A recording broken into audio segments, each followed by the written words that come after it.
Hi guys, I'm James from RunRepeat.com, and today I'm going to be reviewing the New Balance Zante Pursuit.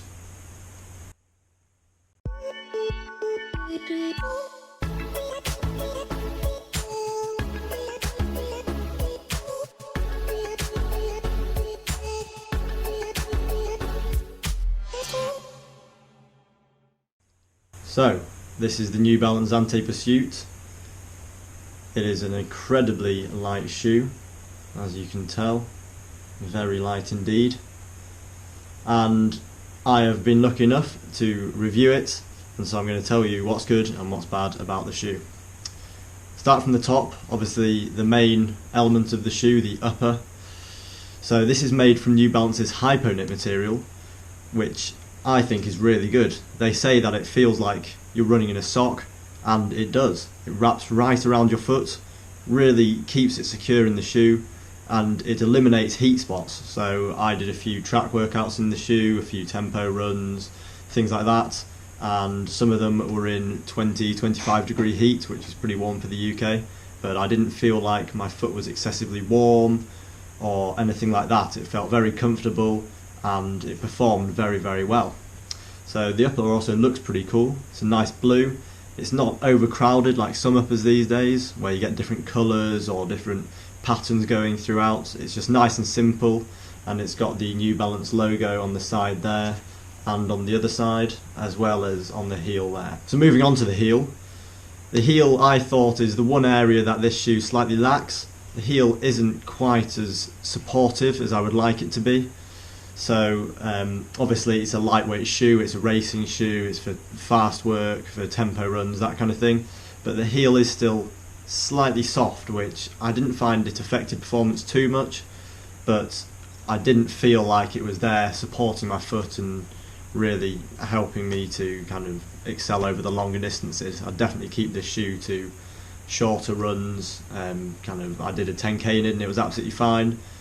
I didn't run any more than about 7 or 8 miles in the shoe, and it was fine up to that point, but I think I could tell towards the end that if my style was getting slightly fatigued or I was losing my form a bit, then perhaps this would have come into play a lot more. So the tongue is really interesting because New Balance have made a gusseted tongue for this shoe, which means it's attached to the upper through what looks like actually a kind of big elastic band, basically.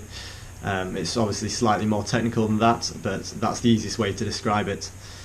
The tongue's actually really good. I really like the feeling of this because it keeps your foot really secure, it really hugs the foot, and the tongue's nice and breathable and thin, lightweight, which again is another good thing about this shoe. The one problem with the tongue is that because it's so thin and lightweight, it's not actually cushioned at all, so if you tie the laces too tight you can actually feel them digging into your foot. Equally, if it's too loose, then the tongue's not thick enough so that your foot will move a little bit in the shoe, but it's nothing major, and overall the tongue's really good.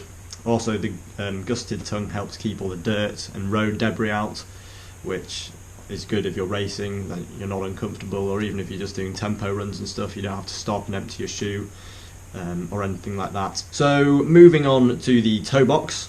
The toe box is pretty wide actually, which is unusual for this kind of shoe, but it's not too wide that your foot's moving around or anything, and as I say, the Hypoknit material does wrap around your foot to keep it nice and secure, but the toe box is quite a big toe box. I wouldn't want to be someone with very wide feet running in this shoe, but equally if you have very thin feet, I'm an E, so I've got quite thin feet and I found it was fine, but if you're any thinner than that, then I'd probably look at maybe different shoes, because this toe box will be too wide for you. So moving on to the midsole. The midsole is nice and thick, as you can see. It's made from the fresh foam material. It's laser cut, which New Balance claim increases the support, increases the amount of weight that they've managed to reduce from the shoe, and I am absolutely in love with the midsole in this shoe.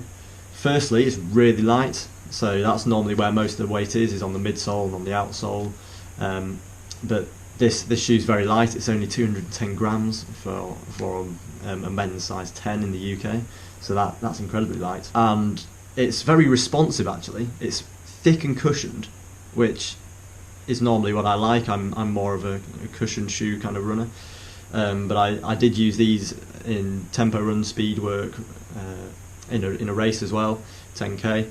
And this was very responsive as well as being cushioned, which I actually really enjoyed, because it meant I woke up the next day, or if I was walking around that evening or something, I didn't feel like my legs were beating me up, like I was really tired. These shoes kept my legs feeling fresh, and that also meant that when I was doing longer runs in these shoes, I could maintain my form for longer because of the cushioned nature of the shoe.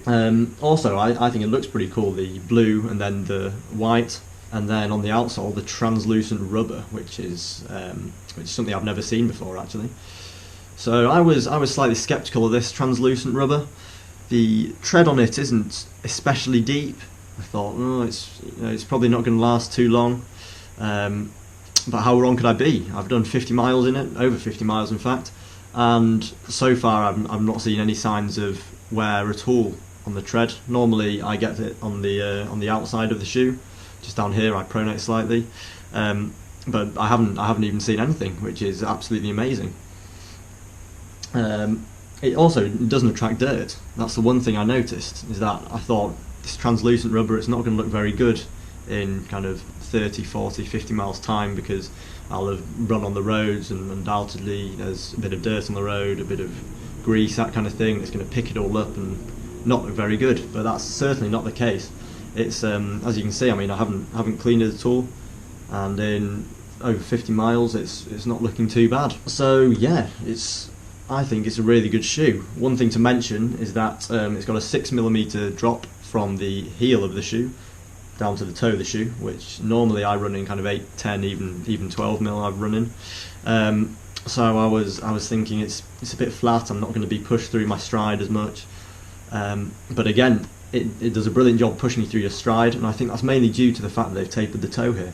So the toe actually, you can see, does bend upwards towards the end, which means the nearer you get to the toe area, the more you're pushed forward there. That's something that I think New Balance have done very well there, is making sure the transition through your stride is nice and quick, and it really pushes you through onto your toes in a way, which for a shoe that's lightweight and kind of a racing shoe like this is exactly what you want. So thank you very much for watching this review, and I hope that this has helped you think about buying the New Balance Zante Pursuits. I gave them an 89 out of 100, just purely because obviously for longer runs the heel wouldn't be as supportive, and the lacing system with the tongue just, I found, sometimes didn't work too well, and also the fact that they're not really for off-road, which not very many flats there are, to be honest, but it's just something to consider if you are wanting a shoe that's lightweight, fast on the road, and you can take on some trails as well. Then this probably isn't the shoe for you, because unless the trails are very dry, you're not going to have the grip that you need. So thanks very much for watching, and I hope that you enjoy your runs.